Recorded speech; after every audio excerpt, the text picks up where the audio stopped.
Oke, di dalam Al-Quran ada satu kisah yang sering banget bikin kita bingung, bahkan mungkin gelisah. Sebuah kisah yang kalau dibaca sekilas, kayaknya kok bisa jadi pembenaran buat tindakan-tindakan ekstrim. Tapi, gimana kalau selama ini kita salah bacanya? Nah, hari ini kita akan coba bongkar kisah ini buat nemuin sebuah pesan tersembunyi yang ternyata justru melarang kekerasan modern secara radikal. Pertanyaan ini nih yang jadi pusat pembahasan kita kali ini. Gimana kalau narasi yang kelihatannya paling kejam malah menyimpan argumen anti kekerasan yang paling kuat? Dan gimana kalau dibaliknya ada sebuah fondasi iman yang justru sangat humanis dan membebaskan nurani? Yuk kita bedah bareng-barang. Oke, perjalanan kita dimulai di surat Al-Kahfi. Kita akan ikutin Nabi Musa waktu beliau bertemu dengan seorang hamba Allah yang misterius, namanya Khidir. Tapi ini bukan perjalanan biasa ya. Ini adalah sebuah perjalanan yang bakal menguji logika dan moralitas kita karena isinya penuh dengan tindakan-tindakan yang di permukaan kelihatan salah banget. Coba bayangin deh 3 kejadian ini. Pertama, merusak perahu milik nelayan miskin. Kedua, membunuh seorang anak laki-laki yang jelas-jelas belum berdosa. Terus yang ketiga, kerja bakti benerin tembok buat warga kota yang bahkan gak ramah sama sekali. Aneh kan? Tindakan-tindakan ini tuh begitu mengganggu sampai seorang nabi sekelas Musa pun merasa harus protes. Dan protesnya itu bukan tanda keraguan loh, tapi cerminan nurani kita semua. Nah, disinilah kuncinya. Kisah ini ternyata bukan soal baik lawan jahat. Konflik antara Musa dan Khidir itu jauh lebih dalam dari itu. Ini adalah benturan epistemologis. Gampangnya, ini pertarungan antara dua cara pandang yang sama sekali beda dalam memahami realitas. Jadi, untuk bisa ngerti inti dari kisah ini, kita perlu membedah dua kacamata atau cara pandang dunia yang diwakili oleh Musa dan Khidir. Mari kita lihat lebih dekat benturan di antara keduanya. Oke, di satu sisi kita punya Nabi Musa. Beliau ini mewakili hukum yang bisa kita lihat, yang rasional, berbasis aturan yang jelas, dan bisa dipahami semua orang. Nah, di sisi lain ada Khidir. Pengetahuannya itu laduni, hikmah langsung dari Tuhan yang melampaui logika kita. Fokusnya itu pada tujuan akhir yang nggak kelihatan sama mata biasa. Jadi, yang satu pakai aturan, yang satu pakai bocoran dari langit. Poin krusialnya itu ini. Kisah ini secara halus mengkritik kesombongan akal manusia.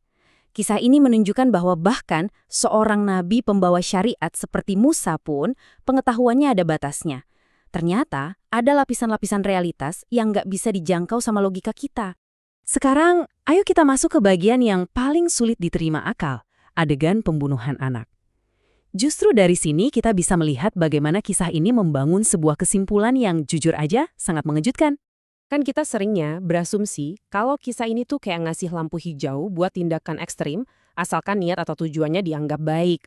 Semacam pembenaran untuk melakukan kekerasan atas nama kehendak Tuhan gitu. Tapi, apa yang diungkapkan oleh sumber kita justru sebaliknya. Kisah ini bukan celah, tapi sebuah firewall. Sebuah tembok pelindung yang super kokoh yang dirancang justru untuk mencegah siapapun, manusia manapun untuk meniru tindakan Khidir.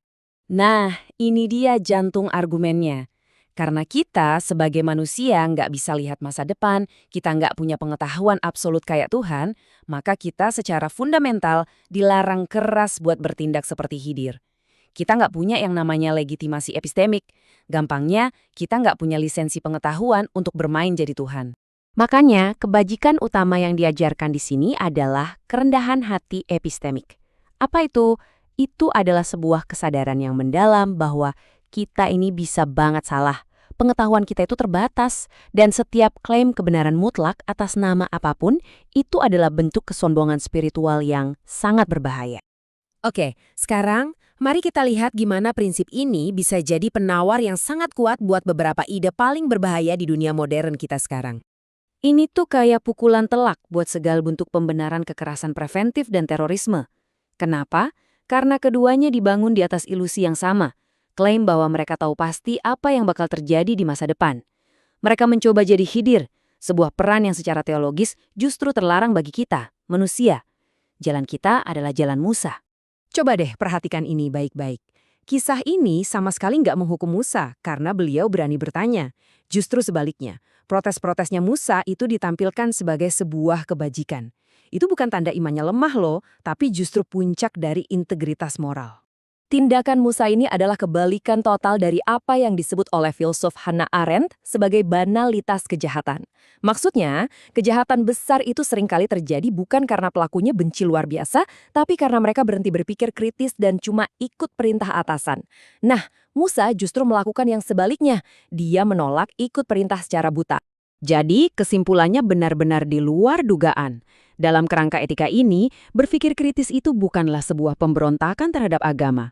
Justru, berpikir kritis dan menolak kepatuhan buta adalah bentuk ibadah itu sendiri. Menjaga nurani kita tetap hidup adalah sebuah kesolehan. Kalau kita sambungin semua kepingan puzzle ini, kisah Musa dan Khidir ternyata menjelma menjadi fondasi bagi sebuah etika iman yang humanis. Sebuah etika yang melawan segala bentuk otoritarianisme. Etika yang membebaskan, bukan yang menindas. Dan fondasinya adalah konsep tauhid itu sendiri. Gini logikanya. Kalau hanya Tuhan yang absolut, berarti tidak ada satupun manusia, institusi, atau negara yang berhak mengeklaim punya otoritas absolut. Jadi, tujuan tauhid itu bukan untuk melegitimasi kekuasaan manusia, tapi justru sebaliknya, untuk membatasi dan meruntuhkan setiap klaim manusia yang ingin menjadi tuhan-tuhan kecil di bumi. Nah, ini adalah beberapa prinsip inti dari etika iman yang membebaskan ini. Semuanya itu mengalir dari satu gagasan utama, bahwa agama seharusnya memuliakan manusia dan membatasi setiap klaim absolut yang mengatasnamakan Tuhan. Ini bukan berarti imannya lemah ya. Justru ini adalah iman yang kekuatannya terletak pada rasa takutnya terhadap arogansi manusia. Sebuah iman yang lebih memilih kehati-hatian moral daripada kepastian yang malah berujung pada kekejaman. Pada akhirnya, interpretasi ini menyajikan sebuah visi keislaman yang tujuannya bukan untuk menaklukkan, tetapi untuk membebaskan nurani manusia, mengembalikan agama sebagai kekuatan yang memanusiakan kita kembali. Sebagai penutup, saya mau meninggalkan Anda dengan satu pertanyaan terakhir. Di dunia yang riuh dengan orang-orang yang mengklaim punya kebenaran mutlak, gimana kalau ternyata tindakan paling beriman justru adalah mengakui keterbatasan kita? Gimana kalau puncak kebijaksanaan sejati itu justru terletak pada keberanian untuk bilang, saya tidak tahu?